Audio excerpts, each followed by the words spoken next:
And I was going, if you fall asleep, you're dead. If you fall asleep, you're dead. And I fell asleep again and again. My journey into technology began out of necessity, not out of foresight or inspiration. But time is money. Time is risk, and technology arbitrages time. And I think the one thing that we haven't really understood and unlocked in banking properly is being able to use technology to unlock time. So can I call you the father of contactless payments? No, then? not at all. Absolutely not. To be able to understand numbers and to understand, across domains, I think is something that's inherent in technology, but it's the opposite in banks. We become highly specialized. What's valuable in innovation actually lies at the inefficiency between the silos rather than specifically within a silo. Yeah. You wonder, what role banks have in the future if they can't secure their future. I always look at, even AI. I don't call it artificial intelligence. I call it amplified intelligence. Because if we can amplify the incredible brains that we have within financial institutions and now 10x them, that drives our top line. I have my own core values, PITCH, pitch. Spend my life doing it, right? Passion, integrity, tenacity, curiosity, and humility. Humility is so incredibly important. And when you see that ability to step back and be reflective and to make a different decision or to go against your own prior decision is a sign that you're open to learning.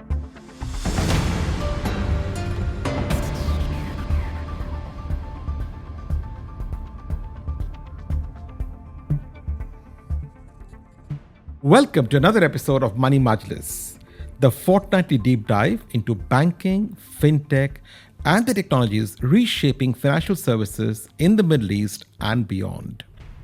Today, we're going to push some boundaries.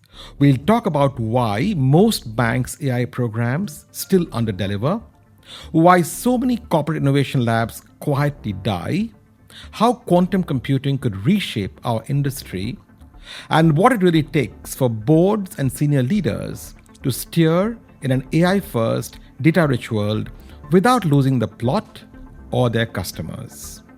But first, a word from my sponsors.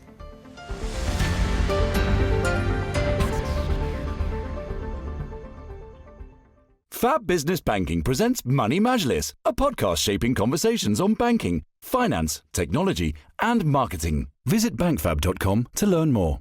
Money Majlis is brought to you by Saxo Bank, the trusted European bank helping you make better investment decisions. Money Majlis is brought to you by Network International, the leading digital payments technology company in the Middle East and Africa. Money Majlis is proudly supported by Aqua Now, the premier crypto-as-a-service provider, now building in partnership with the top financial institutions in the Middle East. Discover more at aquanow.com.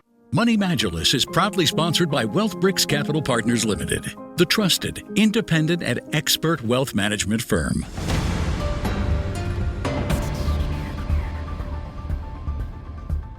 My guest today is someone who's been building the future for 3 decades, often before the rest of us even had the vocabulary for it.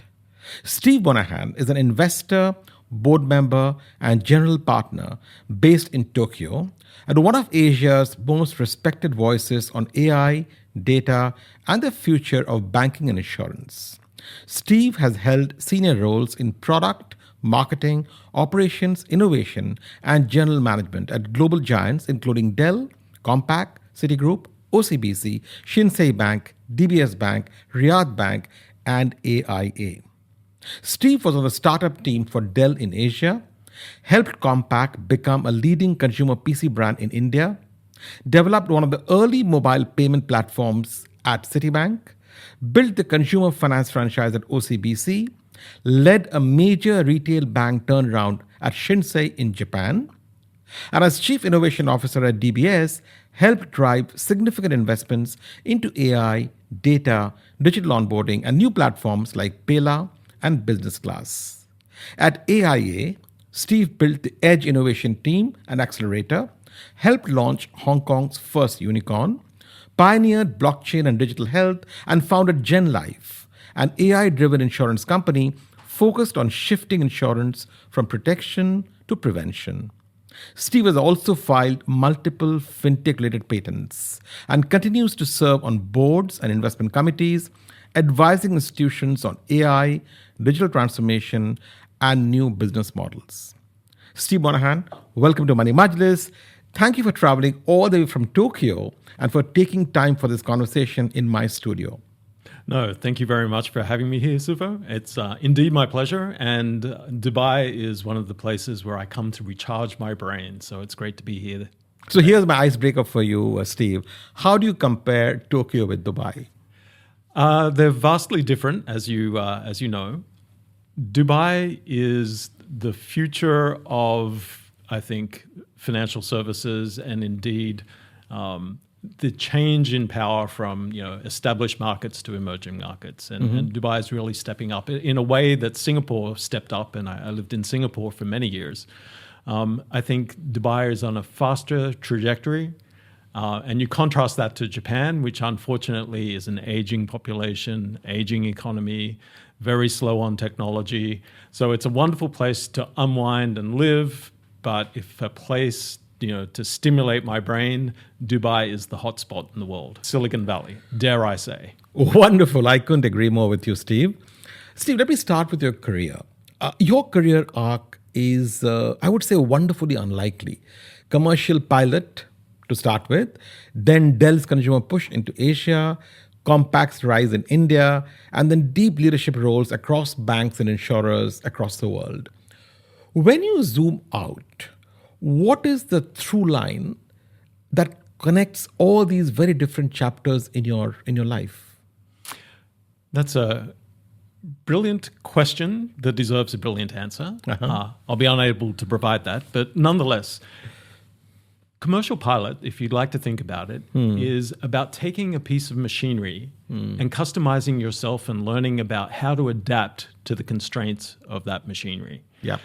And all that's happened throughout my career is we've gradually shifted to the right, where the technology is now adapting to you. So, really that arc is a very consistent arc in the shift of technology. And what we've seen, we've always had the promise of planes flying themselves. We're seeing that as a reality now. I mean, we're seeing it as a very real reality that's challenging many of the perceptions that we have. But for me, having gone through those trajectories over the time, it's very clear that, and very obvious, that that's an inevitable conclusion. It's a logical conclusion to the building blocks that went before it. And so I think there's a very direct lineage between what I used to do in a cockpit versus what I do behind the screen with Claude right now. Now, pilots are trained to obsess over one thing, time. You've since built an entire thesis around it. You say trust is the ultimate currency and it's backed not by gold, but by time. Brilliant quote. But let me challenge you here, Steve. Did flying teach you to think about time as the real asset? Or is that a story you tell in hindsight because it sounds good on a slide? No, there's a very real story. And it's how I started to engage with technology. So as a young man, I was very enthusiastic as a pilot. I loved flying. But I also was the operations manager of the company. So I would run the business during the day and I would fly at night. And Which company was this? It's called Aerostar Aviation. We used to do overnight air freight on the East Coast of Australia. And what planes did you fly, Steve? Primarily light twins. So we would do what's called in the industry milk runs. We'd go to all the secondary airports and pick up and fly routes up the coast, out west, all those sorts of things. And so what I found is that I had I used to work 22 hours a day. I'd sleep 1 hour in the evening, 1 hour in the morning. Wow. And after a while, as a young man, you can get away with that for a while, but it becomes like tech debt today.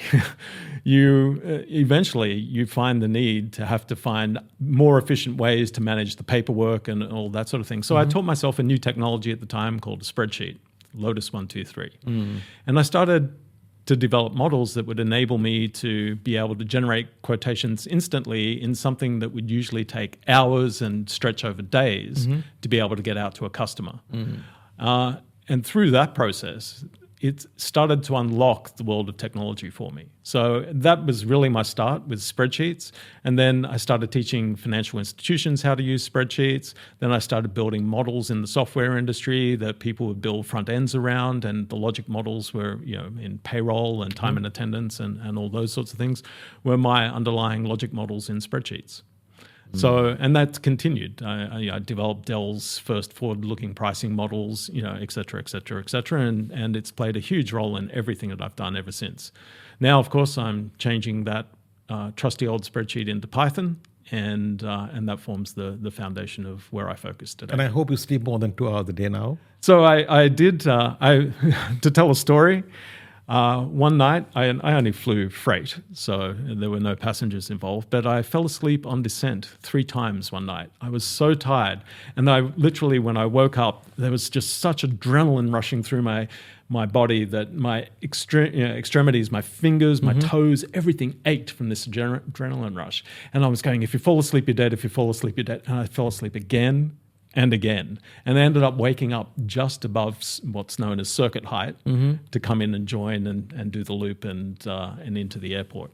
So at that moment, I realized that I had a necessity to go and develop ways to give myself more sleep. So my journey into technology began out of necessity, not out of foresight or inspiration. Or There were no regulations those days about layover time and stuff for pilots? Yes, there are very strict flying limits, but not for being the operations manager of a company at the same time. Okay. So I would, as soon as I would land from my own flight at 2 or 3 a.m., unpack the freight from the aircraft, drive into town in a little country town, find the hotel, bed myself down.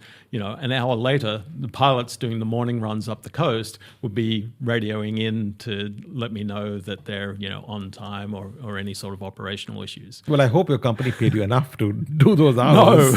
No, never enough. In those early days, Steve, and Dell and Compaq, you were building new go-to-market and distribution models in fast-growing Asian markets at a time when I guess PC penetration and disposable incomes both were scaling rapidly. What did those experiences teach you about scale, margins, and customer behavior that you think the traditional banks sitting on fat margins and captive customers today still haven't fully absorbed as of today? So I think one of the key things, and I mentioned it recently in Basel, was that, if you go back to time, and there's a direct correlation back to flying, but there's equally that time is money, time is risk, and technology arbitrages time. And I think the one thing that we haven't really understood and unlocked in banking properly is being able to use technology to unlock time. But let's go back to your innovations in your early days, in your Citibank days. You developed and patented multiple fintech innovations, including early mobile payments work at Citi, and also afterwards, AI-driven underwriting at Gen Life, which you grew, I understand, from zero to a meaningful book of business. If you had to pick one project, Steve, that felt too early for its time, which one would it be? And what did it teach you about the difference between a good idea and a good idea at the right time? That is the key, I think, to most entrepreneurial activity. And unfortunately, I think for the mobile payments one, it was the right thing way too early. And to give some perspective around that, so in Citi we launched and we ran and signed up an enormous amount of the market on spec, but unfortunately sold that company off to Temasek. But a few years later, I had tried to do it again, but I had a very different business model in mind. And what I wanted to do was make payments free because the data around the payment was far more valuable than the payment fee. And that, as a concept in 2008, and the first time I pitched it to Google, they were, you've got to come up and meet with us straight away and all this sort of thing. And being a poor entrepreneur, we had just booked around the world tickets to go meet lots of different people that were interested in it. But I think that was an idea that was way too early. And if I look at, the fundamentals of how that operates, there were two key features, which was barcode on the phone for mobile payments. where we were integrating through software on registers everywhere, so you could use existing infrastructure, which is always important. Tell us a bit more about that. And instead of QR codes, we had barcodes. Barcodes. So you have to pass your ID across, and so This is a pre-QR code. So no QR codes those days, right? This was barcodes. QR codes are a representation of the Go board that give you greater probability, so less risk in numbers. But barcodes back then were very innovative. And so to transfer the ID, it was, as you would check out, as they're scanning your items at a supermarket, for example, the last thing that you would do is hand your phone over and they would just scan your phone through exactly the same IR reader, and that would trigger in the software a message that would go back inside your bank account, which would pop up, and you would choose then whatever account you wanted to pay that bill with. And that worked for some time. That worked, and that was live in the market in a pilot phase back then. But what we wanted to do in 2009 was far more ambitious. And, what we wanted to do was have the idea of, there were two key things. There was the barcode, and the second one was what I called multi-entry bookkeeping. Today you call it a ledger. But the idea was that, under the way that Visa worked, there was kind of a single entry bookkeeping approach to the way that information was recorded. So, if you look back, if you remember as a kid, you would pass over a dollar note for your lollies, and then you get into an argument with someone saying, I gave you $1 or $10, and there'll be this dispute because you're passing your money Correct. before you're actually getting any receipt for the goods. So we were just turning it into a standard invoice model where you're actually invoiced, and then which is what we had done in Citibank in Singapore, and you're actually confirming that invoice. So you've actually got a proper flow of documentation, but what we were doing later is making sure that you could spread that across every stakeholder that was part of that transaction. So you all had identical copy of that transaction. And the second thing was that rather than charging for payments, we were taking the barcodes on the bottles. Once I have a barcode in the bottle, I could tell you if you bought a PC, I could tell, that not only has a PC been sold, but a particular processor, a particular hard drive, a particular motherboard, and so you could actually start tying back entire supply chains. Correct. And removing risk because people are knowing actual consumption in the market. So what I discovered, in Compaq was that there was something like 19 layers of judgment on a forecast. When only really one number mattered, which was actual consumption. So the ability to start tying that information together, I thought, was just incredibly valuable. The ability to know when you're buying something in real time if it's actually an authentic product. We still don't have that in many instances today. Yeah, unless you use blockchain, I guess, today. Blockchain is a way of authenticating the transaction, which is, that's a fantastic, they added cryptography to multi-entry bookkeeping, which is something that we hadn't quite thought of back then. Yeah. But you want that authenticity around the provenance of a payment, but equally you want it around the provenance of the things that you're buying. Correct. And that was the thing that we were trying to do. That was just way too early and way beyond the thinking process of many people. So Walmart, as an example, said, it'll take too long at the register. And we were thinking it's just really a scan of a code.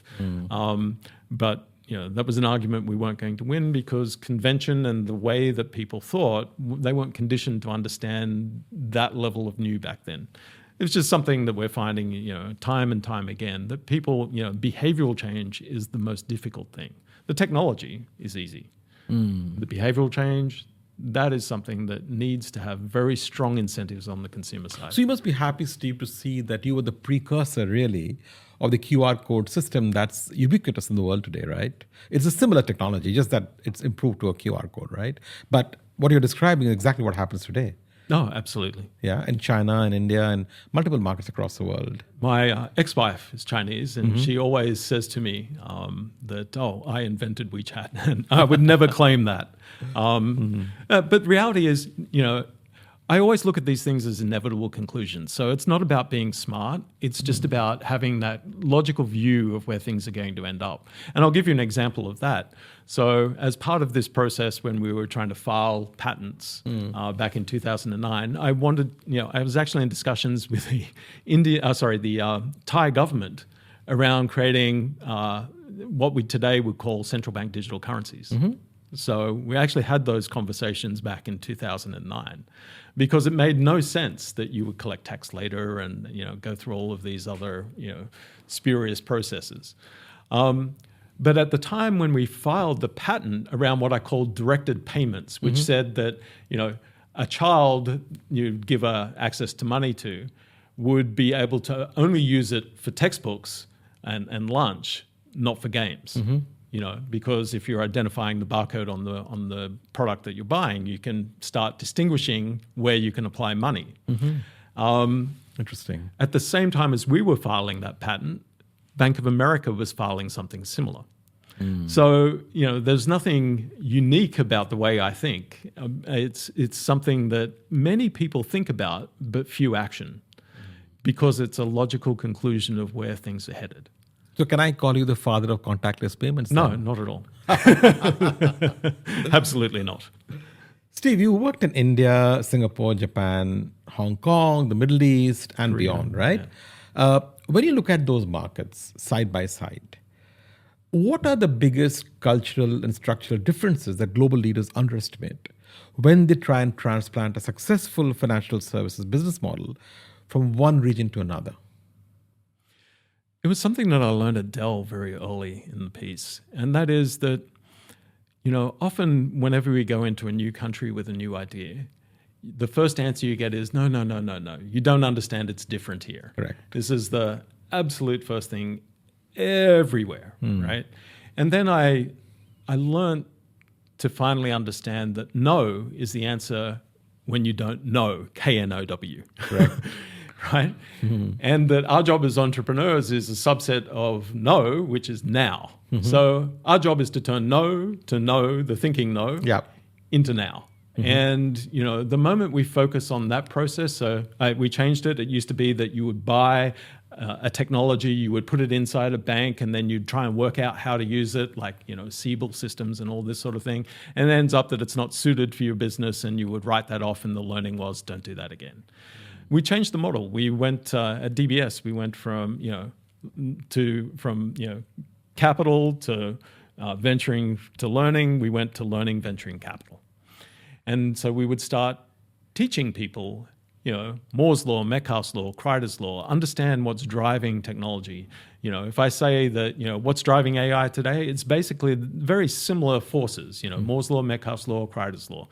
Moore's law is processing, doubles every 18 months for the same costs. Metcalfe's law is the law of networks, that the value of a network grows at the square of the participants. Right. And then, Kreider's law is like Moore's law. It says that hard drives grow in capacity at double in size every 13 months, right? So which means on a depreciation curve, it's the opposite of that. You're basically fractionalizing your cost base very frequently. Correct. So the moment you understand that, then if you look at it in human terms, it's your ability to assimilate, which is processing, learning from the network into knowledge. And the AI sits at the center of those three exponential curves. So, the moment we understand that, then you've got a very solid basis for understanding how AI works, because you're understanding its limitations and, what goes in before it. So I think that that's a really essential thing is to always ask your why question. Why do things work that way, et cetera, and go back and build that into your models. But the reason that banks struggle with it is it's very natural for tech companies. Yeah. It's very unnatural for banks. And you've done both. You've been in tech and you moved to banking. Was that move a difficult one, Steve? From technology to banking? No. So, because I developed pricing models and because I was good with spreadsheets, I also did manufacturing planning for Dell, and I'd come up with simple things in the models. I'd look at, their capacity and all that sort of thing. And I'd go to the regional president and I'd go, are you expecting 100% productivity? You go, no. And I said, yeah, well, neither would I. And I think you need to build your factories much faster, right? Because you're never going to get, 100% productivity. So, to be able to understand numbers and to understand, across domains, I think is something that's inherent in technology. but it's the opposite in banks. We become highly specialized. I remember a story once. I was at Citibank, and they said, even though my specialization was working capital, I was on the global working capital team in New York and all that sort of thing, and I helped take payables financing out into the markets, went out, met with customers, educated them as to why they were subsidizing each other, etc. And I remember that, I went into HR. I was rated as one of the top rated employees, and they said, well, you're never going to be a corporate banker. And I'm like, but the heart of corporate banking is to understand the cash flows and growth of companies. And, I know it from their side, and I think I know it actually better than you guys. So why wouldn't I be successful as a corporate banker? And then, later, when I became a consumer banker and did a turnaround of a consumer bank, I remember speaking to a headhunter in Australia about a corporate banking job, which was a small one, but I wanted to live near my kids and etc. And at the same time, I'm having conversations with DBS about Chief Innovation Officer.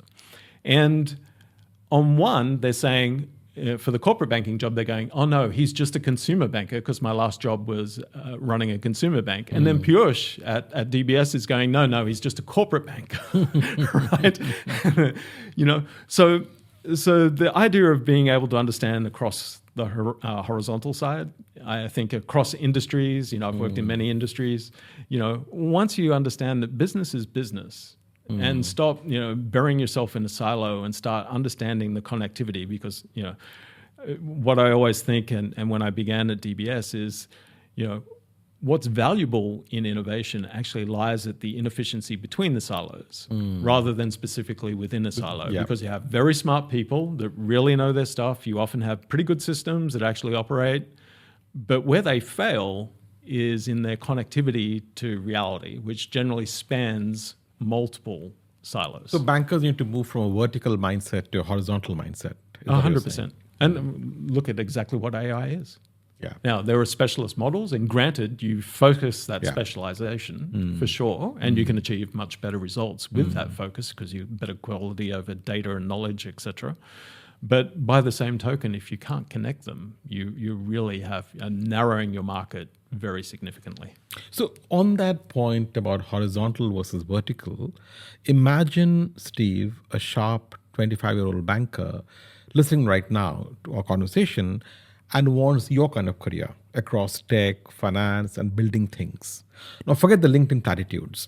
What should they actually optimize for over the next 10 years, let's say, or 5 to 10 years, that will position them in that horizontal mindset? The first thing that I think is the most important thing is learning.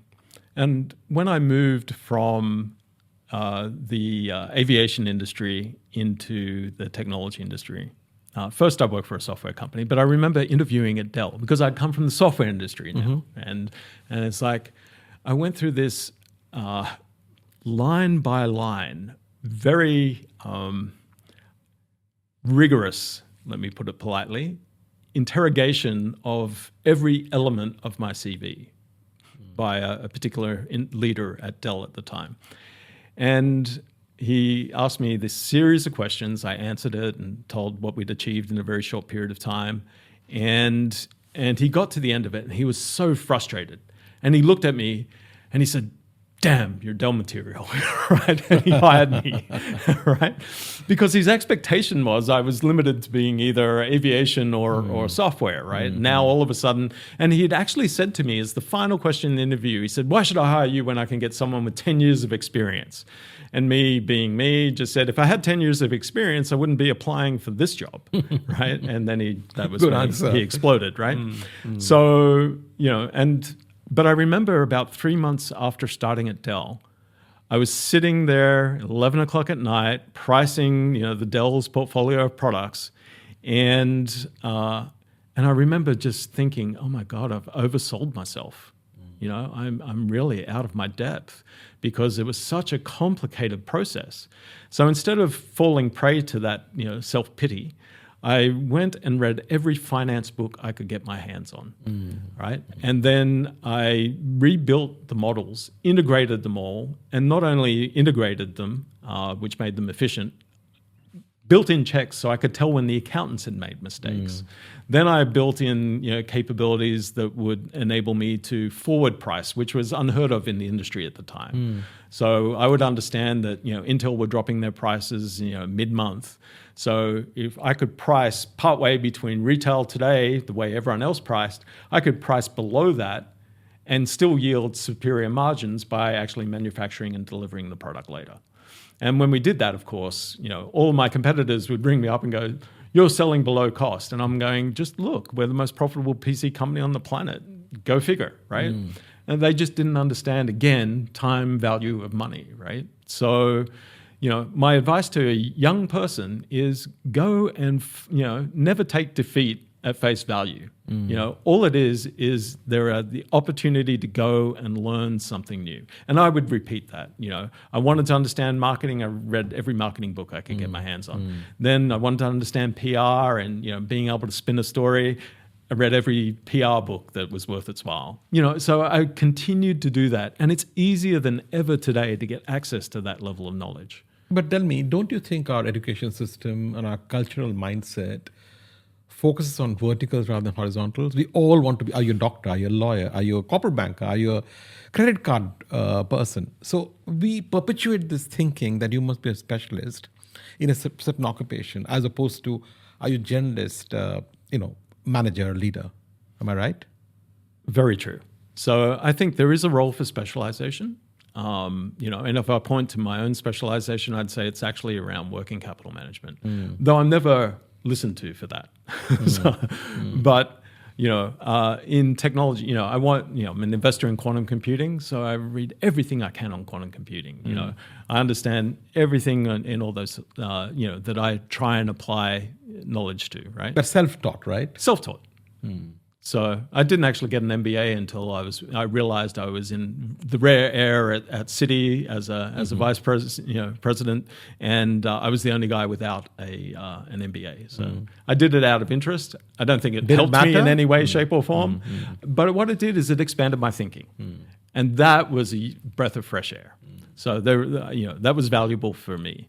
But I think the idea of being relatively deep on many topics is very important.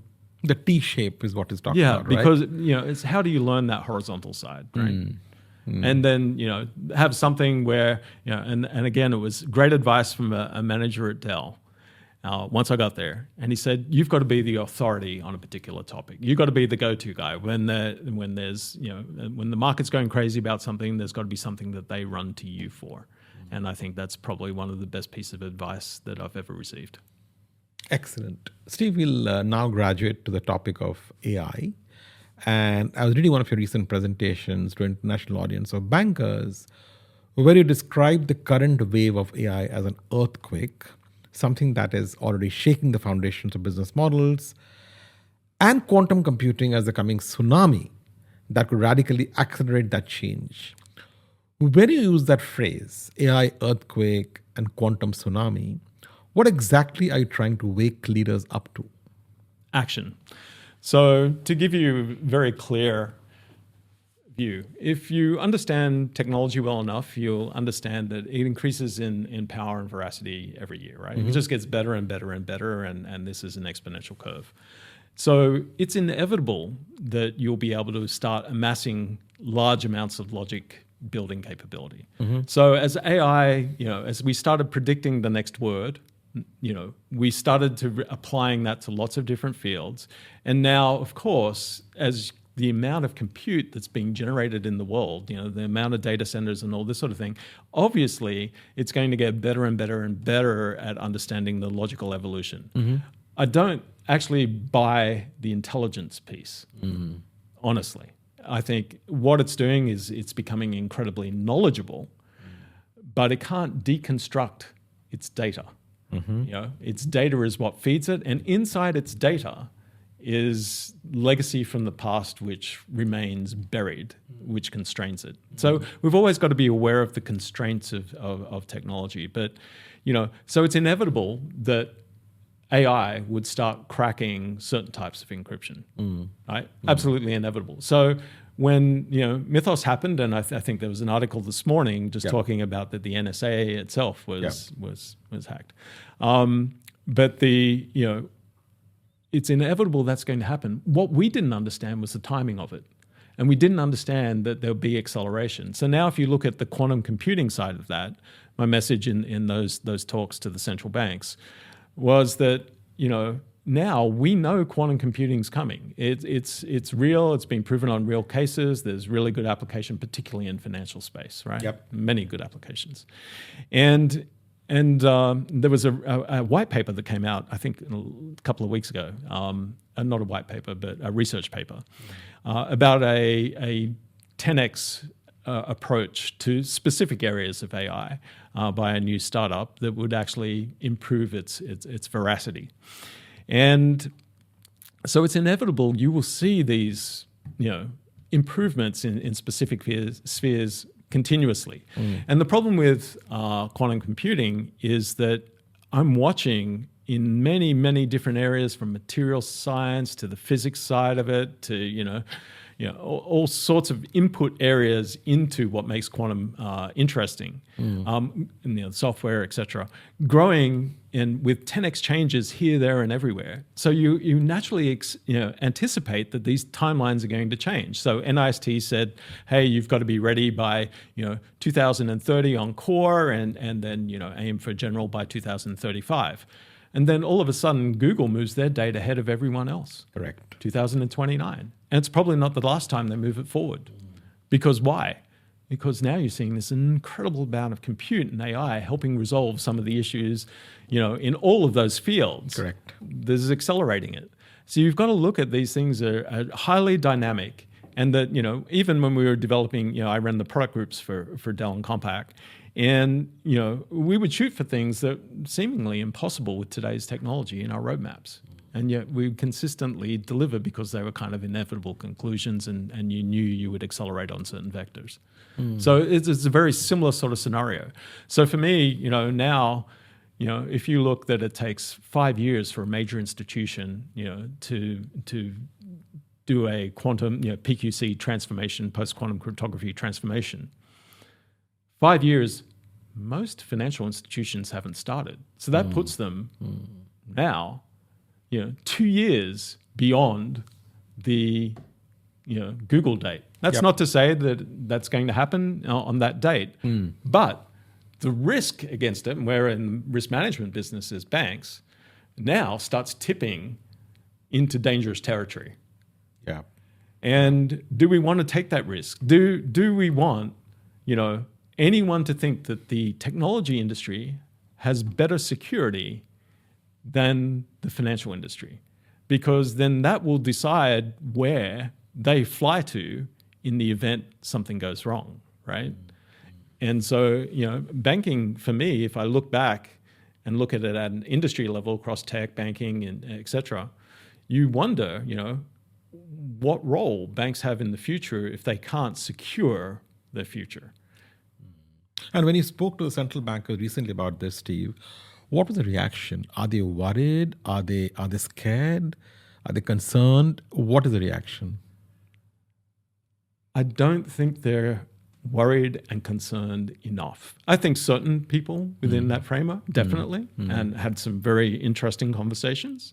And there are some very smart people working on the problems, but the urgency level, is nowhere near where it should be. And that's why I found Mythos funny, because it's like, yeah, of course that's going to happen. We just weren't expecting it now. And now you're all in a panic about it, right? When it's quite predictable that this was going to happen, but now there's all this urgency. Yeah. Now, if you have all that urgency suddenly arrive on something that takes you 5 years to go and implement, it's game over.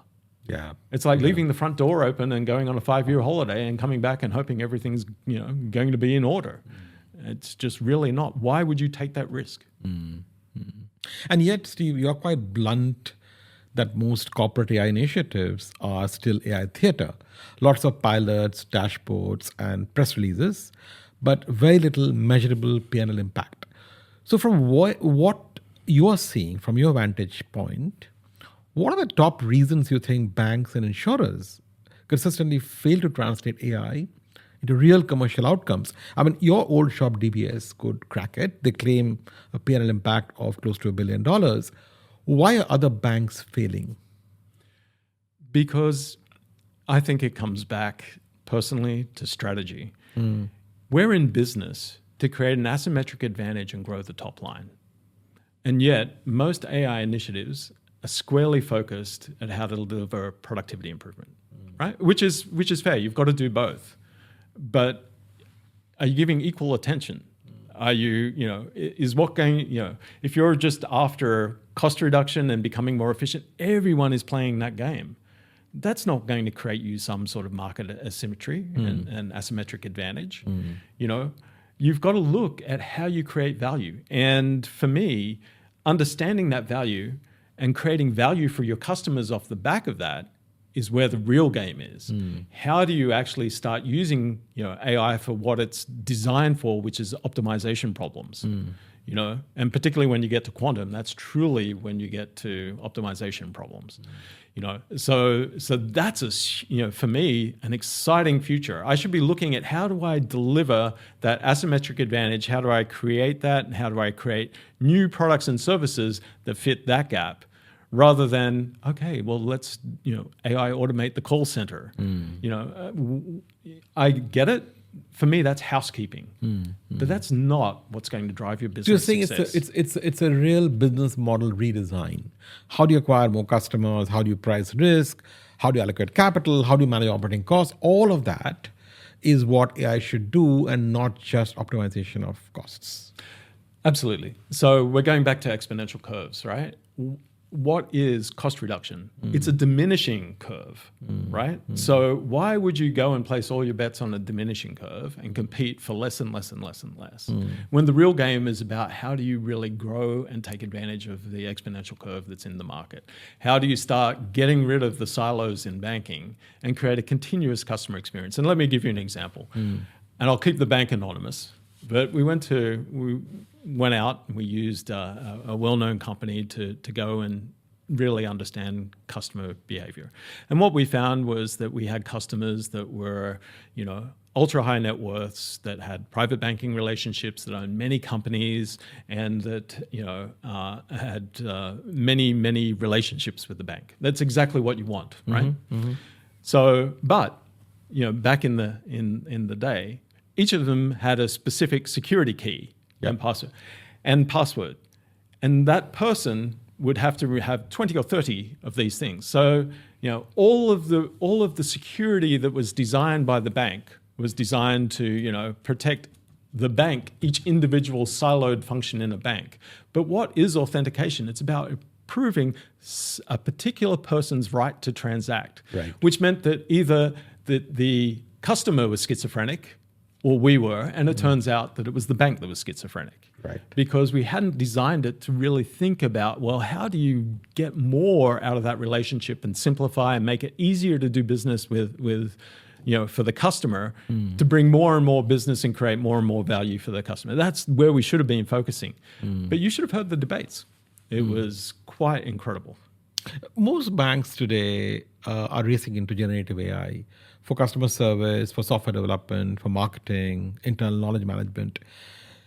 If you were chairing the board risk committee of a large bank, approving a major Gen AI program, what are some of the non-negotiable conditions or controls you would insist before saying yes? So the first is to make sure that there's a very, very thorough cybersecurity overlook to permissioning of agents. So that would be step one. The second is that, to understand the role of probabilistic technology versus deterministic. And then how to continuously increase the deterministic side of that equation. And let me give you a story about that. The insurance industry doesn't move quickly on technology, as you're aware. They're pretty slow, right? And so when I was building the AI underwriting company, we managed to get some of the largest data sets on the planet, right? And so we started building all the algos over the top of the data sets. And what we ended up with was actually a great simplification of what actually drove decisioning within an insurance company. Now, because we weren't bringing in new data and continually learning from new data, what that meant was that we were turning ultimately into a specific deterministic algo, not an AI. There was nothing intelligent because the intelligence comes from learning, and it wasn't built from learning because there was no data velocity that went around it. So, ultimately in banking and from a regulatory standpoint, we want to increase the amount of determinism and reduce the amount of probability, right? Yeah. So probabilistic thinking. So, and I think that's achievable, but you've got to design for it. I don't think that I've ever heard anyone talking about how to go and design that. Let's get back for a minute into quantum computing. We touched upon it earlier. If you, and you're on multiple bank boards, if you were explaining quantum to a bank board in 2 or 3 minutes, how would you frame the threat and the opportunity to a board? The way that I described it to the central banks is I gave them an example, a story. And I said, if you look at Bank of Bangladesh, the central bank heist, they only walked away with 81 million only. But if it wasn't for a spelling error, a human spelling error, they would have walked away with $1 billion. So I said, let's assume they got the whole $1 billion. And I worked out mathematically, it took 12 months. So I said, that works out at roughly, I think it was $1,926 a minute, right? So great investment to go for $1 billion, right? And I said, that sounds really good. Now, if you just fast forward to AI and modern tech and look at the deepfake heist of a company in Hong Kong, which took 40 minutes from beginning to end using open source software, and I said that delivered a 292x return over Bangladesh Bank. So I said, look at from this perspective. You've got now this huge reduction in time. And I said, okay, we all know the return on capital is growth in value over time. So, but the metrics that our adversaries look at is exactly similar. It is that return on attack is extraction of value over time. So now, if I'm shrinking time, I get this massive, massive growth in the return on capital equivalent, the return on attack. Correct. So what does that mean? That means that you're going to now start investing more and more money chasing these bigger returns, right? That's a natural market behavior. And then, you've got to look at the second part of that equation that says that, well, you don't need to be what I used to call a dual Olympian, a super smart guy and a coder, right? Top 1% coder and a top 1%, mathematician or, some particular skill. I said, now and literally 2 days ago, I think there was an amateur guy who played with Mythos and a couple of other engines and went and cracked 12 companies, right? So, now you've got this enormous talent pool as well, right? So all the dynamics are shaping up with this reduction in time. So getting back to your question on quantum, what happens when quantum comes? The denominator, time, goes to near zero. Because there's such enormous parallelism. So if you think of it, you're wandering through a maze and you'll go down hit a dead end and you'll come back to the start and then you'll go again and, and so on and so forth. Quantum enables us to run in parallel entirely through in one go and then just return a single route back, right? The keys to the castle, And the final stat that I threw, and it's a contentious stat, but I said, okay, if you didn't define borders by geographies, but instead by societies, hackers would represent the third largest GDP in the world behind the US and China. You're never going to outspend them. So how do you compete? And for me, the only answer that you can come up with is the one thing they can't do: share their secrets across a network. And we have a trusted network in terms of what we have with BIS, national security, all that sort of thing. We have to use our network to our advantage to get a multiplier. And unless we're there, unless we're part of that, unless we're competing in the quantum space, unless we're competing in the AI space, then we haven't got a hope. And tell me, talk of hope, what is the expiry date that's printed on our box? Is it 2030, 2035, 2029? What do we believe in? So the way that I framed it, because no one can predict when quantum comes of age. But you can take signals. if one of the world's largest users of cryptography, who also has a quantum computing branch, who also, has a lot of the authentication tools, such as Google, move their dates ahead of, NIST and what the banks are shooting at, then they're probably in the best position to judge that the risk is starting to become too much and that we should also move at that speed. So if we look at it, we're not going to have time to react. We already saw the hints of this in Silicon Valley Bank in such a short period of time, and Credit Suisse. The amount of capital that fled, through electronic tools nowadays, you don't have human time to react. We need to be playing a much sharper game. And one of the biggest breaks, for me, is that information isn't flowing fast enough from national security, from your central banks, out to the front lines where it needs to be implemented, with any degree of certainty. So I think that that's incredibly important that we begin to take initiative to start moving faster. And it should be done on a very coordinated basis. But in the absence of it, I think now what I worry about is that as a board member. We talked a lot about the threat of quantum.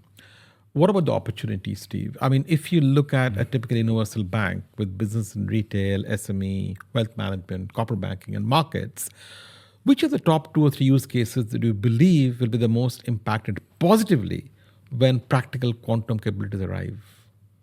So you're already seeing the logistics industry looking at how do you optimize logistics. What quantum's really good at is optimization problems, much better than AI. And so looking at those optimization opportunities, one thing that I shared with you before the session, that one of the things that I really was surprised about when I got into banking was I went to banking thinking that they could help me optimize my financial supply chain, where all they wanted to do was lend, right? I think there's a real opportunity to start optimizing capital and the way it flows across balance sheets, in supply chains, between employees, companies. I mean, everything that we do. Do you know the oldest writing in the world, the cash tablet? Do you know what it was? No. It wasn't about history or a song or a great person. It was a ledger. Really? So, our ability to optimize ledgers has been something that we've been chasing since time immemorial, 3,500 BC, right? Or 2,500 BC, I think, the cash tablet. So, the ability to now start optimizing capital. Most capital in economies all around the world sits idle today, idle and at risk. Now, if I look at it from a cybersecurity standpoint, those pools of capital actually provide huge target for fraudsters. How do we make capital productive? That is a question that hasn't been answered by banking. That is a question that I think will be answered, is already beginning to be answered, but that is truly answered with quantum. And that you believe is one of the best opportunities with quantum? The amount of efficiency and the amount of capital release and the capital productivity, I think, will be very interesting. This is a good time for a short commercial break. But before I break, I want to invite you to visit my website, moneymajlis.com, to explore all past episodes of my podcast and to choose a charity where you want to redeem your free $50 gift card. There are 6 charities to choose from, and as you might know, most profits from this podcast go to these charities.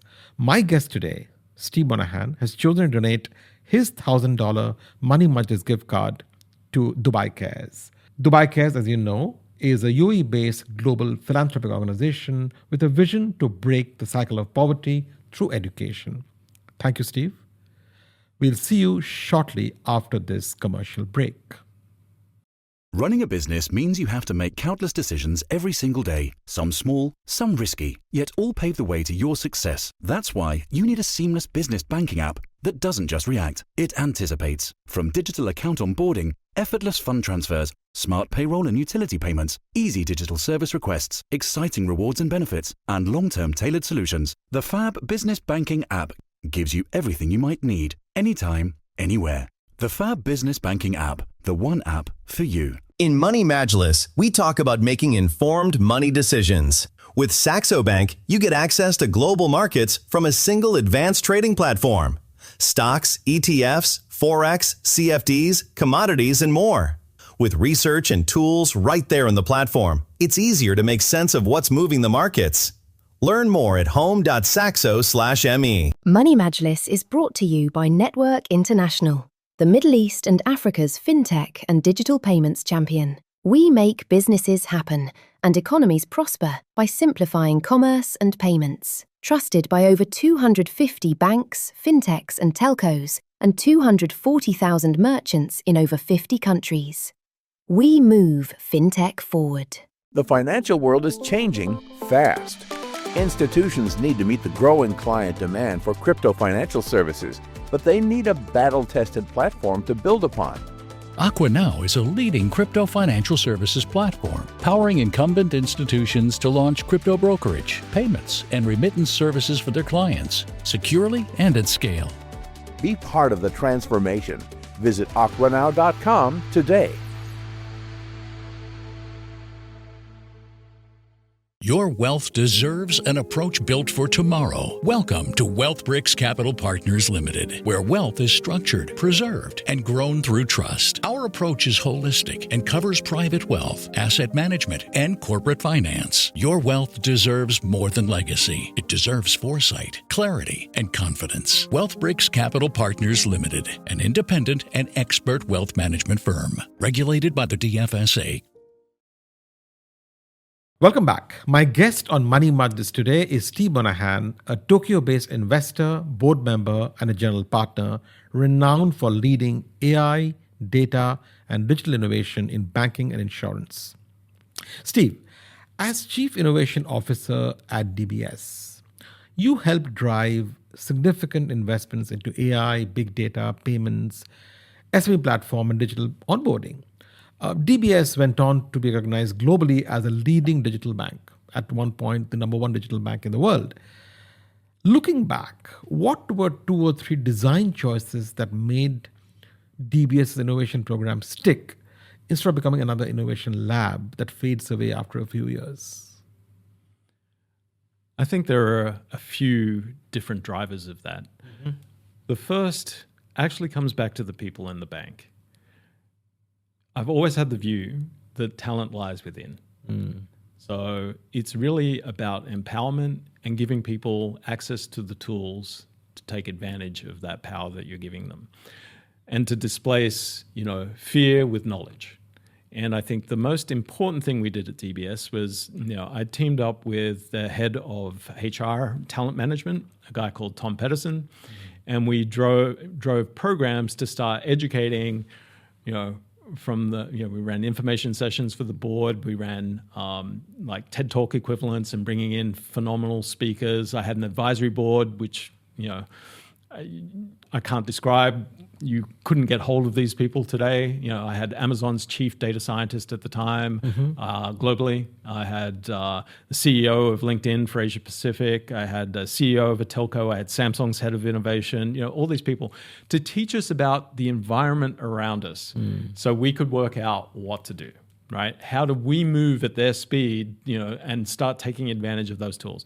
That was a bit of a difficult message to sell inside DBS, but you want to give people the opportunity to put their hands on these tools. So we would train, and I think Paul Coben, who ran the Red Team, which was like internal incremental innovation, started teaching everyone in the bank, design thinking.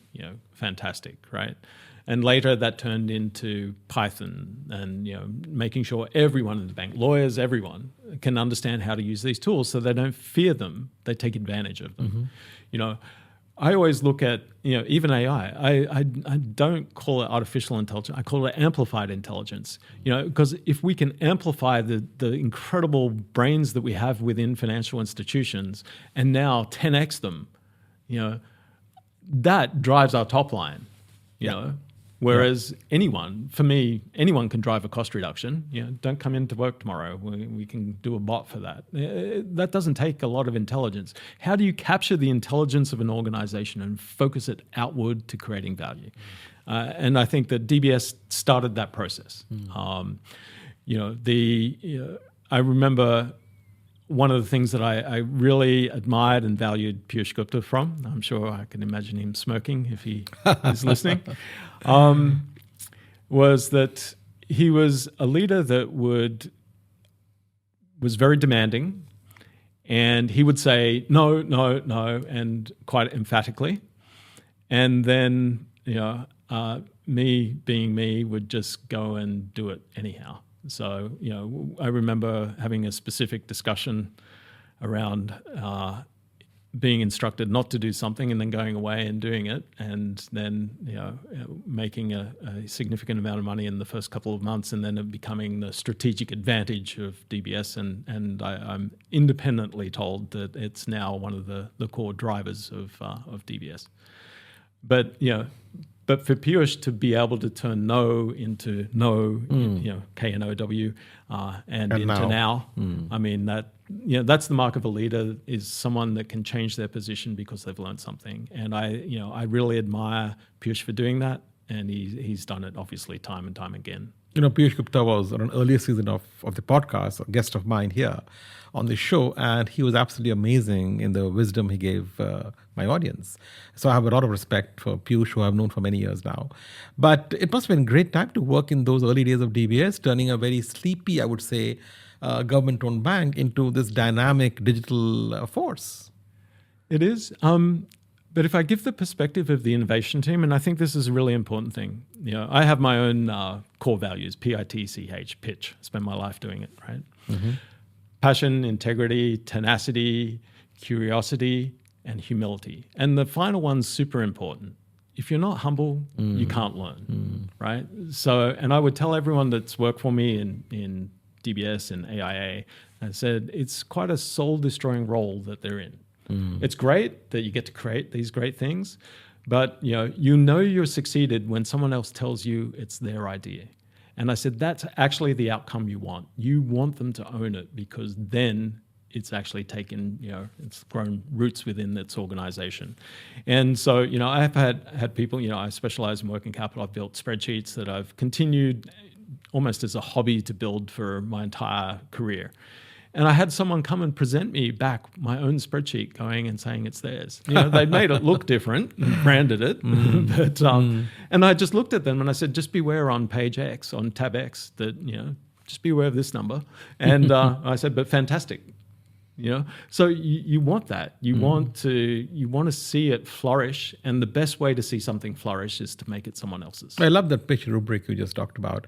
Tell me, did pitch also help you at AIA, where your edge team built a corporate accelerator, backed high growth startups, including Unicorn, and pushed into blockchain and digital health at a time when most insurers were still refining their agency models?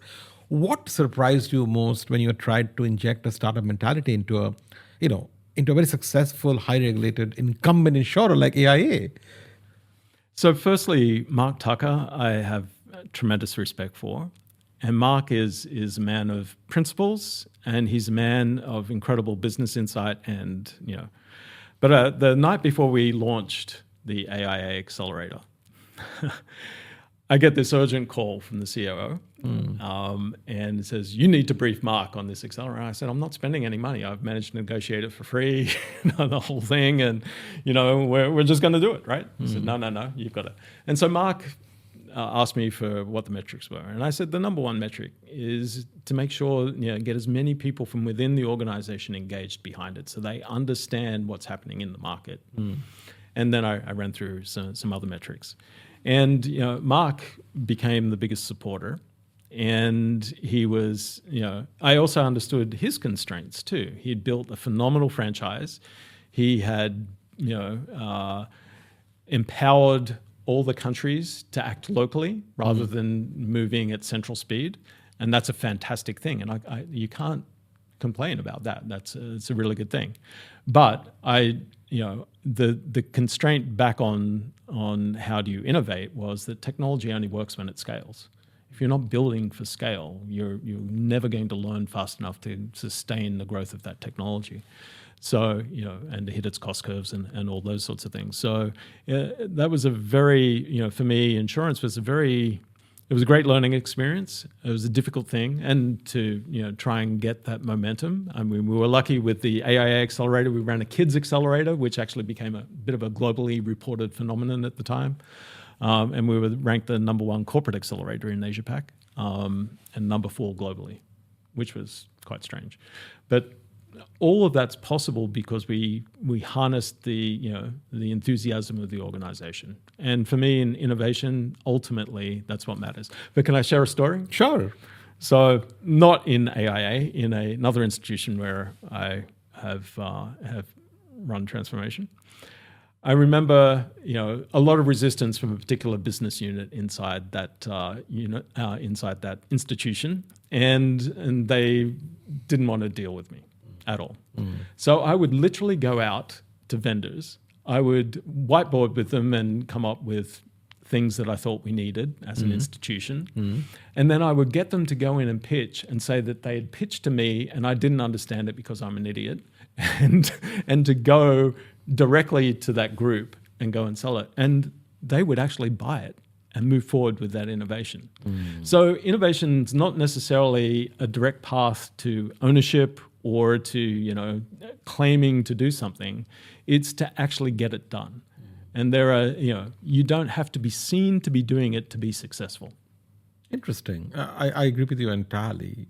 But just getting back to insurance, Steve, if you're honest, insurance is still seen as one of the least innovative parts of financial services.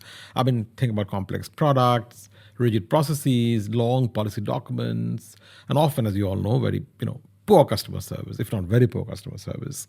You spend years to change that, from digital health to AI underwriting and prevention-focused models.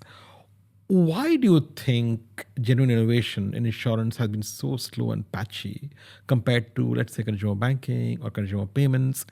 And what would it take to create a generation of truly innovative, customer-centric insurance companies? So I think that, like banking, trust plays a big role, of course. The challenge in insurance is to do prevention. You have to be trusted by the people that you may adversely price against. So that's obviously, the fear is that you will use what you learn asymmetrically back against the customer. And I think that, getting an institution to move and change its positioning and to guarantee certain things requires taking risk to do that, or to create it completely separately and start de novo, right? And I think that honestly, back when we began, did the AI underwriting thing, it was the one illogic. I always look for an illogic to solve. The one illogic was that, insurance companies lose about half their inbound pipeline because it takes so long to underwrite. If you can give instant decisions, you've got the opportunity to double your revenue, right? But to do that, you have to trust a machine. And back then, there was no trust in machines, even though we were given benchmarks by all the risk and underwriters. And I'd even employed some of the reinsurers underwriters in my team, but they weren't prepared. They would always say it's too risky, and my response to them as an entrepreneur was, well, that's great because you're in the business of risk, and your job is to put a number to that risk. You've given us a whole range, we've exceeded them all, but make up it. And the only response we get is too risky. Now the issue in the insurance industry is that like in other industries, we equate it with job loss. We think that PC is going to replace us. We thought that when PCs first came out. We thought that, when, every generation of technology, we go through all the same things. Yep. And I think AI is the same. AI is going to displace some jobs 100%. But there are some jobs that it's just not going to. And it's, again, I say it's artificial knowledge, so not artificial intelligence. It understands knowledge, but it don't. And I'll give a specific example. One of the biggest issues in AI is model drift. Yeah. And so I looked at that, and for me, because I've worked across many industries, and I looked at it and I said, well, drift is something that we solved in aviation, years ago. Otherwise, we'd never arrive at the airport for which we fly, right? Because you've got all these variable things happening, thunderstorms, wind changes, shifts, and all this sort of thing. So what you do is you have deterministic waypoints, right? And then you can actually start being far more deterministic and changing the weighting from being just probabilistic to being deterministic. Yeah. And so I actually invented an infrastructure which I use myself to help drive outcomes from AI in that direction. So I think we've got to start thinking more broadly, and what AI doesn't do, and primarily because it's economics oriented this way, it narrows the focus into your industry and into specific topics rather than being able to draw on the breadth of knowledge. And I think that that's one of the big shortfalls before we get to much further scaled systems such as quantum that are able to assess vastly much more data. And so I think that that's the opportunity of the future. But today, we've got to understand the constraints of the AIs that we're putting in place. Mm-hmm. Steve, you built ventures throughout your career inside incumbents, and you built and invested in ventures outside companies. For a large bank or insurer that wants real optionality in an AI-driven world, the kind of world you describe, what is the right portfolio mix between building in-house, partnering with fintechs, taking minority stakes through a corporate venture capital unit, for example, and doing majority acquisitions? How do you think board should think about this mix over a 5 or 10 year horizon? So firstly, I don't think mix is the right answer. Mm-hmm. I think that you've got to look at what the real driver of this is. So firstly, I go back to physics. So I refer to Newton's laws as the laws of innovation. And that is, the first is an object's going to stay in a steady state of motion unless you apply force. And what's number 2? Well, for every action equal and opposite reaction, which means all change will be resisted. This is a natural thing from something with large mass, right? Yeah. But the third law is the most important, and that is that force equals mass times acceleration. Now, everything we're doing in innovation and transformation inside banking and insurance, et cetera, is all around acceleration, which for me in banking terms is alpha, right? That's not negotiable. So that holds, which leaves you with force and mass. So mass is the size and complexity of your networks, and force is capital and people, right? So if you want to move fast and acceleration, you have to work out how to reduce mass, or otherwise you're going to have to spend an awful lot of, it's hugely risky to go after, trying to move the whole mass at once. Yeah. So that's why Google created Alphabet, right? Has to create something small. DeepMind goes in there where until it starts scaling at the alpha that it was growing to it becomes the size that can actually affect the mass, the bigger mass. And we took the same approach with Digital Bank in DBS. It was something that sat to the side, not encumbered by the mass of the core, or otherwise it would have died. You had to create it at the side. We argued over whether it was Indonesia and India. India won, thankfully. That was the right decision. And and it immediately scaled in a way that we couldn't have predicted. So for me, understanding the laws of physics, optimizing around that, the rest answers itself. And as you know, and it's public information, you have companies like Skipley under a ruck. Yep. It's the same principles at play there, and very interesting. You're based in Japan, Steve, so I have to ask you a question on Japan. In the 1970s and 80s, Japan was a global benchmark for consumer electronics, manufacturing, and automation, and financial institutions were seen, as powerhouses. Yet today, despite being one of the largest and most advanced economies, many observers say Japan's fintech ecosystem is still underdeveloped. And digital payment adoption has probably lagged peers like China, Korea, and even parts of Southeast Asia.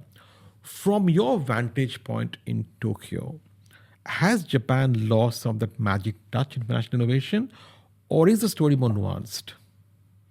No, I'm very clear about this, and I've presented to government. Japan was known as a tech hub. It is no longer that tech hub. It's very good in a couple of narrow spheres. Quantum computing is one of them, actually. It used to dominate robotics, but now it's all China. It really missed the whole digital revolution very clearly. And I'm not sure it's going to catch up. But there is some hope, but it's the same hope I think everyone has. One thing that I noticed or I observed throughout my career is when Korea went into crisis, what did they do? They teamed up with KAST, the Korean Institute of Science and Technology, the central banks, and all the banks got together and completely renewed their architecture. And they became the most innovative banks in the world following because they had the latest technology. Yep. And then again, you saw China just undergo massive, the tech companies went and built new banks and they scaled incredibly quickly and, all the same. You just kind of see history repeating. Wherever you see technology, and that's why the UAE is so exciting, is everyone, the bigger banks renewed their technology stacks years ago. At ROC, we're, well down the track. And, again, you see this renewal and these opportunities driving off the back of technology. So when I keep observing the same things happening again and again and again, it's super interesting. And that was one of the reasons at DBS that we pioneered. I set up the relation with A*STAR, the Agency for Science and Technology, because we couldn't access data scientists. They had the world's best data science team at the time. So we've got to learn better how to use network resources in markets and as institutions. Let's move from Japan to the UAE. You are on the board of RAK Bank, a leading bank here in the UAE, and you worked in multiple countries. In the GCC, where you've been a board member now for 6 years, we have as you know, a young, hyper-connected population with no legacy habits to unlearn. Digital banking adoption in the UAE is close to saturation, and mobile wallet and instant payment usage is growing in double digits. When you compare banking in the UAE and the wider GCC to other markets that you know well, what stands out to you in terms of consumer behavior, digital adoption, regulatory posture, and risk appetite? What do you think or see as GCC banks a genuine opportunity to leapfrog on? So I think UAE has pretty much followed a very similar playbook to what Singapore did. But the UAE is accelerating at a speed that is unprecedented. And so they're trying to do it in a much shorter time frame. And this I admire. The regulatory overhead that's being put onto the industry now, I worry about because it reduces our capacity to deal with adversity. And we've just been through a period like that where some very fundamental things needed to be reconsidered. Yeah. And I think that there's you've got to have a very clear vision of the future, but you've got to be able to invest the time to get there. Which means from my own personal perspective, not as a board member, but I think observing as a market that we need to think about risk in its holistic sense, given the circumstances of markets around the world and the particular challenges we have here in GCC.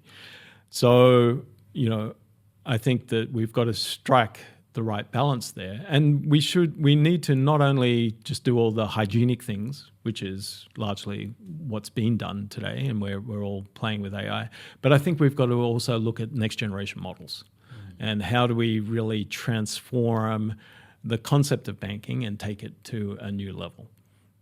That is still, blue ocean, as they say. Let's move now to your passion project, Steve, which is streaming finance, with the tagline, Money at the Speed of Information.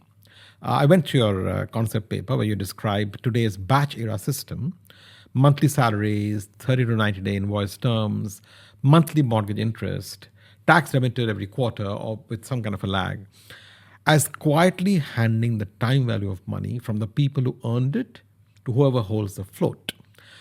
How do you describe streaming finance in 2 or 3 minutes to our audience? And tell us, what problem are you really trying to solve? Well, I think to start, really got to understand what's going on, right? And what exists today, because it challenges the very fundamentals of what we assume as just normal behaviors. So firstly, as an employee working for a bank, whose cost of capital is higher, the employee or the bank?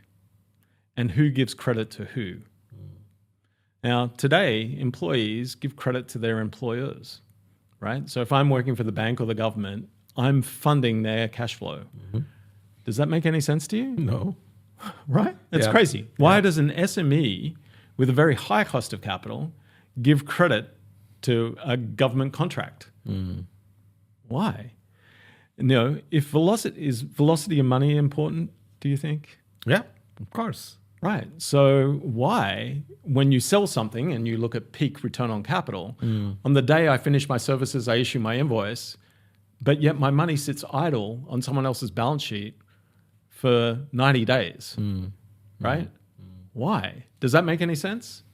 No. You want to cycle that capital. As an economy, you want that capital to cycle as fast as possible. If you look at it from a cybersecurity standpoint, if I've got 90 days worth of capital sitting idle somewhere, what an excellent target. Yeah. None of it makes sense in the modern world. I understand when we were constrained. Do you know why we wait 30 days? Why we calculate 360 days per year for a mortgage? Why? Lunar cycle, right? Ancient Sumeria. Literally, the old calendar was 360 days. Yeah. It was made mathematically easy because we didn't have computational tools. We relied on the abacus. And we haven't moved on despite the AI and quantum era. Absolutely. We live in the modern world where, you have streaming outside, but you have batch running inside. We're on 30-day reporting cycles. We move your mortgage every 30 days. If you were to have a streaming mortgage, you would knock off roughly at today's interest rates about 7 years off a 30-year mortgage. Incredible. So, just ask the logical question: do you really want to work an extra 7 years to earn that asset? Is it good for the country that you remain in debt versus have an asset that you can invest? Are you producing above and beyond your capacity? Are you going to retire with a pension that sustains you versus today you've got pensions underwater in Japan, Australia, UK? That model doesn't work. We've got to rethink the business models of finance for the AI age. And it's not just AI, even, this is 1995 tech age. Yeah. But today there's no excuse. Computation is abundant. Data is abundant. Our ability to manage risk is better than ever. I as a person, I've connected 400 APIs in the last few weeks. Pulling out data from all around the world, from central banks, from now I can inform decisions in ways that were impossible even 12 months ago. So why haven't banks, regulators, governments, CFOs moved on this so far? Why are they blind to what you're talking about? So for me, it's behavior, right? If we assume that this is the way it works and it's always been done this way, we don't question it. This becomes built into our assumptions. And this is the problem with AI. It's built into the data that feeds our AIs. If you ask, I'll challenge you. Do a daily mortgage, a streaming mortgage, and do it on Claude, and ask it for a given interest rate, what number it comes up with, and I guarantee it's wrong. Because Claude doesn't understand time value of money? Well, I'll just leave that as a challenge.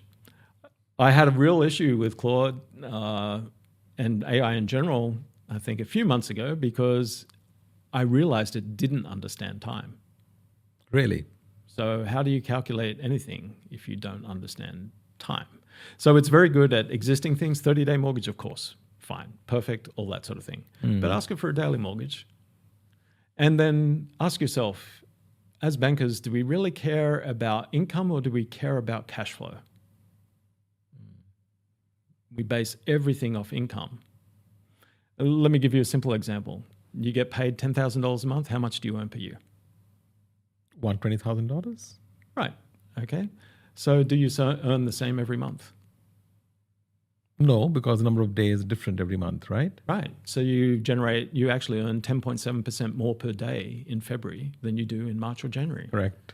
And yet we base it off a consistent number on the top line.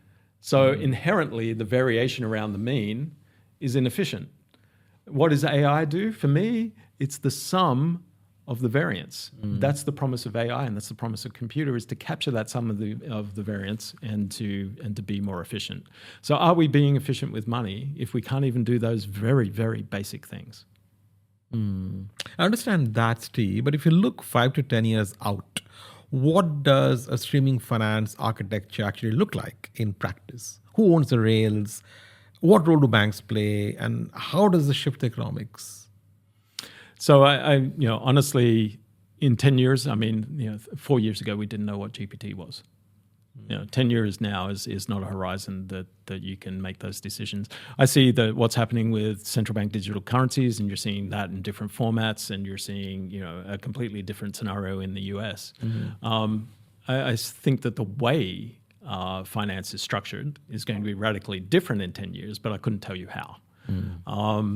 But I do think that, if you look at it, if I gave you a car that was inefficient and just told you, well, in 10 years you'll still run the same inefficient car, you'd look at me and go, you're crazy. But we have for the last decade. Will we do it for the next 10? Or will we realize that you could actually make a lot more money, return on capital, growth in value over time? Yep. What's the natural impact on return on capital if we shorten time? Now, unless the argument is that return on capital is not really important, then my challenge to everyone is to think about how do you remove time and increase return on capital. Now, if that's driving our economies and that drives our financial statements and everything, then I think that this is an area that everyone should focus on. And more importantly, I think for the poorest in our society, you've got generations of people in the US, as an example, who are retiring with their student loans outstanding. Yep. Right? You have, I think it's 40% of single females in Japan on pension live below the poverty line. Really? 25%, I think it's as high as 25%. Maybe 15, apologies Japan, but I think it's 25% of kids growing up in Japan live below the poverty line now because the families aren't earning enough. And strangely enough, Japan is the number one country that has the longest payment cycle. So, for instance, if everyone, 98% of the population is on 30-day payments, right, for salaries. Yeah. Add to that, the pensioners are paid 2 months in arrears, which means it's effectively another tax on their pension, particularly as interest rates go up. And interest rates continue to climb in Japan. So all around the world, it's actually the poorest countries that actually have the most to gain around changing this cycle, because they have the highest bond costs, they have the highest credit costs and the highest burden on society. In an efficient world, that's a great equalizer. Fascinating. Just shifting gears, Steve, to your role as investor, board member, and general partner, looking at AI, data, and digital transformation from your vantage point. If you're completely honest, Steve, how prepared are most boards you work with for AI, quantum, and algorithmic risk? Are we still at the stage of basic awareness, or do you think boards are generally shaping strategy and capital allocation through these lenses?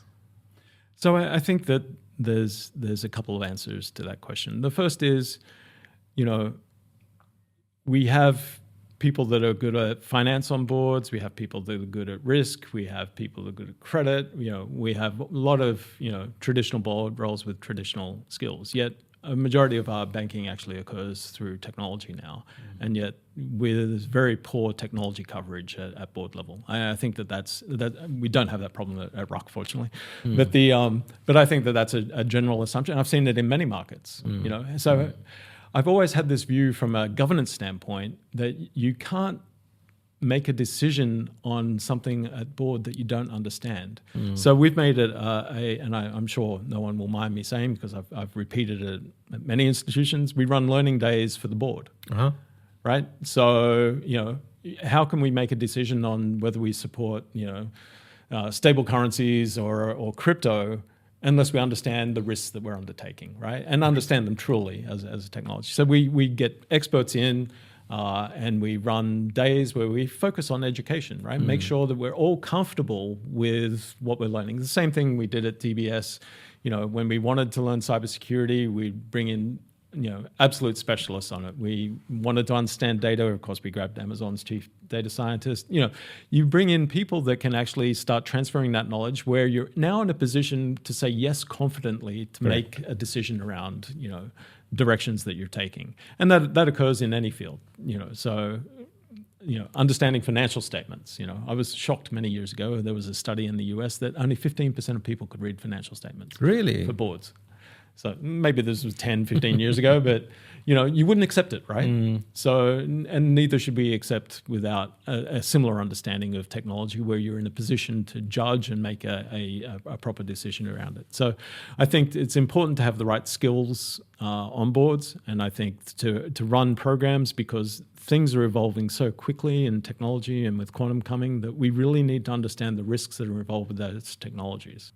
And Steve, your own journey suggests a very deliberate personal operating system.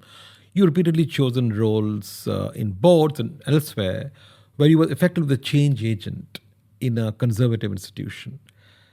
What are the non-negotiable values you carry into every one of those rooms, especially when you know that ideas that you bring are going to threaten somebody's comfort or their job?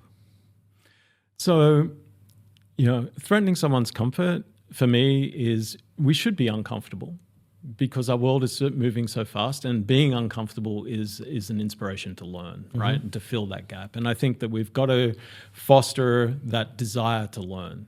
Now, to foster fear, which is to just make people scared of technology, that would be my failure. To get them interested so that they fill that gap and don't feel uncomfortable anymore, I think is the role that I've always tried to fill, right? To help people understand that gap and to get passionate about closing it. So, I think that making that a priority has been something that's been consistent from my Dell days when I felt super uncomfortable around making, massive pricing decisions when I really didn't quite understand the end to end. So I think that's helped me shape the values that drive me today. And you worked with some of the biggest names in banking and insurance. You mentored many founders and younger leaders along the way. Tell me, what patterns do you see in leaders who compound value over decades? And conversely, what self-sabotaging behaviors do you see in very smart people who never quite make that leap? That's a challenging question to answer because it comes down very much on individual personality, of course, right? But the one failure that I see often go rewarded in the or get rewarded in the short term that fails in the long term is arrogance and the belief that I can bluster over something I don't know. And I've watched that play out over years in different companies. And for a while, you watch these people doing these meteoric rises in companies because they sound so good but know so little. And I think that comes back to bite. So I always, I go back to my own pitch. Humility is so incredibly important. And when you see that ability to step back and be reflective and to make a different decision or to go against your own prior decision is a sign that you're open to learning. And I think that, just the speed at which things are moving today, particularly driven and fueled by technology, that capacity to learn and that hunger to learn is incredibly important. Amazing. My last serious question. You working on a new book, I understand, that pulls together many of the themes we discussed today. AI as the earthquake, quantum as a tsunami, and streaming finance as the new operating system for money. What is the core argument of your book and who are you writing it for? boards, regulators, or practitioners? And what do you hope to change in the way they think about finance after reading it? Well, I want people to understand that we are constrained by beliefs that are no longer valid, right? That our operating system is no longer fit for purpose in the modern world. And what I want, I'm writing the book aimed at politicians, economists, and regulators. So it's aimed at that level. But I've written the book in AI, though it would have been faster to write it personally, because I want to be able to scale that book down and simplify it and put it in language as I instruct the AI. I said, it's not about what I want to say, it's about being understood, right? I want it to focus in language that's understood by the reader. Correct. So, and that readership is going to be highly invaried. In some ways, I want people, going back to a mortgage as an example. Yeah. I want people to understand that they're not stuck, that there should be these options to them, that they should be able to pay off a 30-year mortgage in 23 years. Why not? Why do you want to work another 7 years to pay the mortgage, which is the primary asset in people's lives? I did a study. One of the data points that I'm using and pulling data from as many places as I can on is about people that live paycheck to paycheck. And they spend their entire lives literally not being able to get ahead, right? Their entire salaries are concluded. And so when I look at it, they're going to be in debt for their entire lives, whereas mathematically, what I worked out, if they were getting streaming pay, that they would be able to get out of debt within 8 years. And that's still a long time. Right? But 8 years versus a lifetime, and to move them, what I want, my objective in streaming finance is to move people from the debt side of the equation to the investment side at an economic level. Obviously I can't solve everyone's problems, but I want to make the tools accessible that would enable people to be able to make those steps. And it's, I'll give an example out of the book. It's not just about employees and the acceleration of capital there, but for companies. If you have a look at Apple and public figures, so I just pulled in financial statements of their top 7 suppliers, and if you look at capital destruction between trading partners, there's about close to $5 billion US. Wow. That's being destroyed by taking high-cost debt to subsidize the cash flow of Apple, which has low-cost debt. Now, why? It doesn't make any sense. Understanding that over the top, we don't see it, but it's bundled in price. And it's not bundled at the original. Just say the original interest rate of a supplier was 10%. How does that work in pricing? Well, it sits at your after return on capital, and then that's amplified by operating expenses, cost of goods, margin, duties, and taxes. So you're actually transferring 10% cost of capital at 14%, where it's happily paid because what procurement manager can deconstruct capital?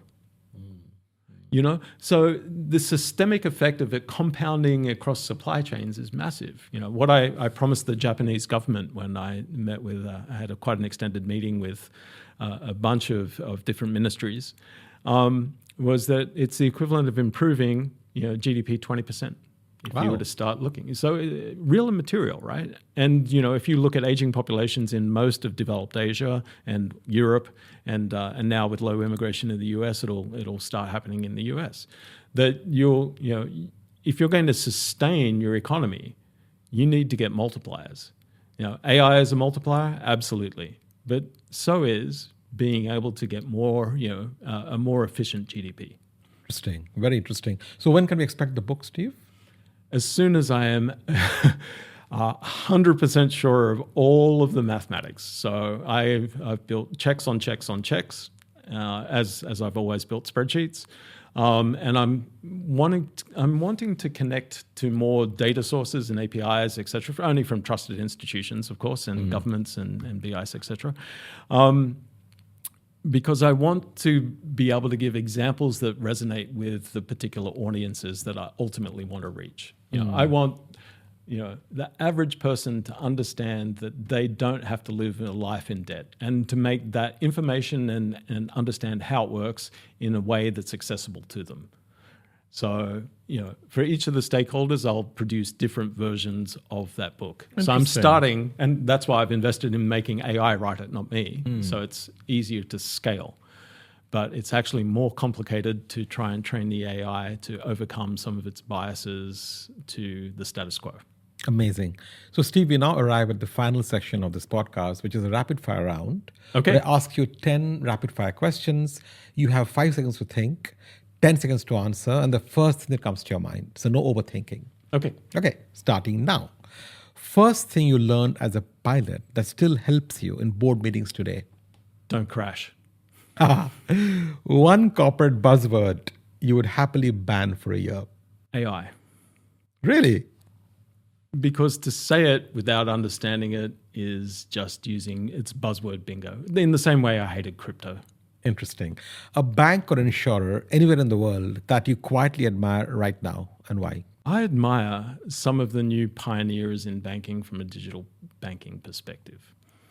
So because they're challenging the status quo, very few of them are successful, but I admire the spirit. Your favorite Japanese dish? My wife's cooking. Every dish she makes is unique. She never repeats. She's more innovative than I am. I can't understand how she can create, such amazing dishes that are all different and never the same. Great answer, Steve. The most overhyped AI use case in financial services today? Call center. The most underhyped opportunity in financial services over the next 5 years? Streaming capital. If you're starting your career today at 25, would you join a bank, a startup, or something completely different? I think I would do something completely different. Bigger threat to a bank in 2030, quantum computing or its own culture? That's a tie. But I think quantum's a real threat, but it's also a real opportunity. Your favorite hack to de-stress after a hard working day? My morning walk. I wake up at 4 a.m. and my first vision as I go over a headland is Mount Fuji. Finally, Steve, one piece of advice for a young banker listening today who wants to stay relevant in the AI and quantum era. Read as much as you can from great sources. Excellent. Steve Monaghan, this has been a fascinating conversation. We've gone from your unlikely journey from a pilot to a technologist to bank and insurer boardrooms to some very hard truths. Truths about why corporate AI programs so often disappoint, the coming impact, as you describe it so vividly, of quantum computing, how moving from batch payments to real-time payments will unlock billions of dollars. More than real-time payments. Real-time payments exist outside, Streaming payments. Everything streaming. Correct. Inside and outside. Amazing. And what it really takes to turn innovation from corporate theater, to genuine P&L impact.